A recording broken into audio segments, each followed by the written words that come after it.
साताऱ्यामध्ये ZP निवडणुकीवरून Bhajap शिंदेच्या शिवसेनेमध्ये war झाल्याचं पाहायला मिळतंय। भाजप पाटणकरांच्या पाठीशी आहे असं जयकुमार गोरेंनी म्हटलंय।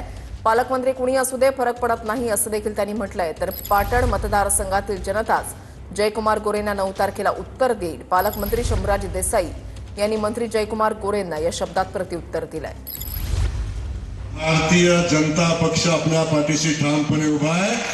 आपल्याला कुठल्याही गोष्टीची कमी पडणार नाही, कुठलाही प्रशासकीय प्रेशर आपल्या पुढे चालणार नाही।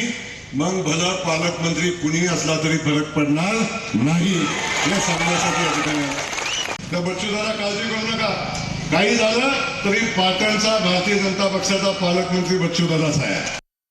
जयकुमार गोरे भाऊंनी जरी समजा असं वक्तव्य केलं असलं, माझ्या मतदारसंघात येऊन जरी केलं असलं, मी त्याच्यावर अधिक भाष्य करणार नाही।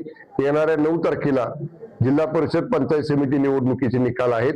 माझ्या 261 पाटण विधानसभा मतदारसंघातले निकालानच उत्तर जयकुमार गोरेंच्या या वक्तव्याला माझ्या तालुक्यातली जनता देईल।